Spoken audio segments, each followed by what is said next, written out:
আমাদের দেশে গ্রাম অঞ্চলে প্রায় সব বাড়িতেই হাঁস মুরগি পালন করা হয়, যেখান থেকে পরিবারগুলো তাদের প্রাণীজ আমিষের চাহিদা পূরণ করে। এবার ইউরোপের শহরগুলোতে মুরগি পালনের জন্য সেখানকার বাসিন্দাদের উৎসাহিত করা হচ্ছে।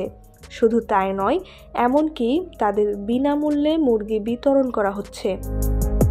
বিবিসির এক প্রতিবেদন অনুসারে 2015 সালে ফ্রান্সের কোলমার শহরে এই উদ্যোগের সূচনা হয়েছিল, যেখানে খাদ্য বর্জ্যের পরিমাণ হ্রাস করতে সেখানকার বর্জ্য সংগ্রহকারী বিভাগ পরীক্ষামূলকভাবে সেখানকার বাসিন্দাদের মুরগি পালনে উৎসাহিত করা হয়।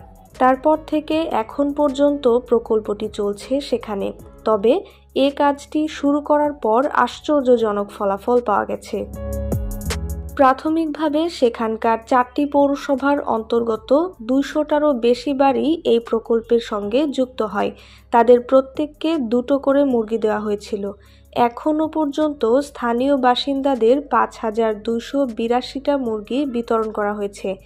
চলতি বছরের জুন মাসেও মুরগি বিতরণ করা হবে এবং তার জন্য আবেদন জমা নেওয়া হচ্ছে। এই প্রকল্পের হাত ধরে স্থানীয় বাসিন্দারা পর্যন্ত পরিমাণে ডিমের পাশাপাশি খাদ্য বর্জ্য মোকাবেলা করতে সক্ষম হয়েছেন। তারা তাদের ঘরের বর্জ্যগুলো ফেলে না দিয়ে তার পরিবর্তে সেগুলো মুরগিদের খাদ্য হিসেবে ব্যবহার করেছে।